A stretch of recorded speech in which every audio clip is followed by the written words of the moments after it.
G'day, Dr. Brett here. I'm in the gait analysis lab with Matt Percy. Matt's my go-to guy for anything feet, podiatrist here in Chatswood. Matt's looked after the Central Coast Mariners, Sydney FC, knows heaps about feet. Matt, before I get into what today's all about, tell everyone a bit about yourself. Okay, well, what we specialise mainly in foot function and sports and running activities, and obviously treating and preventing injuries. Probably the big focus of today though is going to be talking more specifically about the runner and what footwear a runner should get. As we know, it can get very confusing out there at the marketplace. I guess my first thing, Brett, is what running are you going to do? If you're going to be a trail runner and you're going to go bush, you're going to go on, through paths off-road, well then protection comes into it. So it's a different kind of footwear. But for today, we're going to sort of focus on the average sort of road runner. Mm-hmm. Now, footwear can be confusing, but what we do is we categorise feet in basically 3 different types. And those types are simply how much your foot changes to the ground reaction force as it hits the ground and then loads up into propulsion and pushes you off the ground. Oh man, I've got to stop you there, Matt. You're talking physics. Matt, that's technical stuff. Can you dumb that down for someone like me? Yeah, I sure can, Brett. So what we're talking about is if your foot hits the ground and you get a lot of motion or movement, you need what's called a supportive shoe. Awesome, I get it. You get that? Yeah. If you've got an average amount of movement, which is most people, you need what's called a neutral shoe. Okay. Okay, and if you think that's just a nice, stable platform.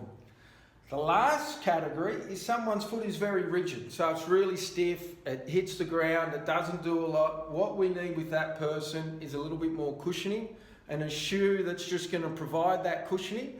And realistically with that foot, we don't need a lot of support because it's not changing much as it hits the ground. So Matt, I rock up to Rebel, or Athlete's Foot, and there's an array of shoes these days coming in pink and purple and blue and yellow and roll in, roll out.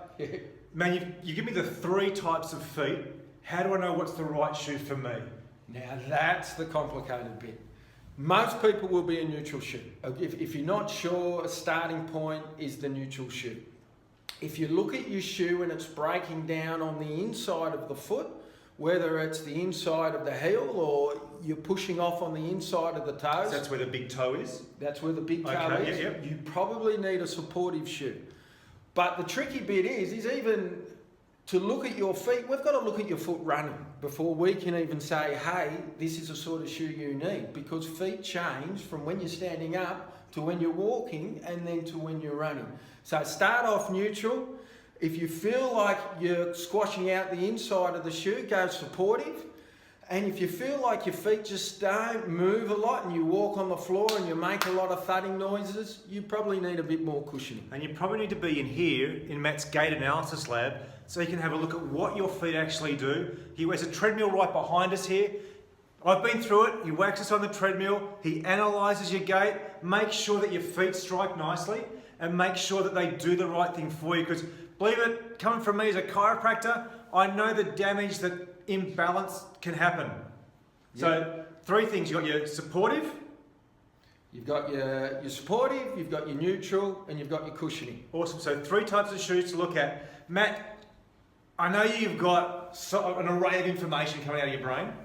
Anything else before we click off and we get to our next video soon? Like, tell me what our next video is about. Okay, well, just a quick few more things on the shoes. One is replace your shoes when they're old. Casual runner, 12 months. Serious runner, 6 months. Great tip, guys. Always turn your shoes over. And then we've got plenty of more tips and we're going to go through those. Next time we're videoing, stay tuned to this, guys. We've got stuff on how to... Actually, Matt came up with this beforehand. Your stride length. How do you know you're running right? How do you know you're not running lopsided?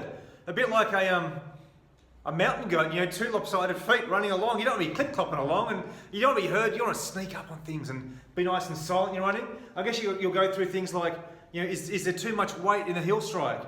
Are you forefoot running? Where you're at? Are you in foot neutral? Yeah, and some tips on stride length, body positioning, and obviously the one that we all hear about nowadays, loading and strengthening. Awesome work, Matt. Look forward to catching up with you soon. Stay tuned to these videos and we'll see you next in the clinics. Take care, guys. Thanks, Matt. Bye for now.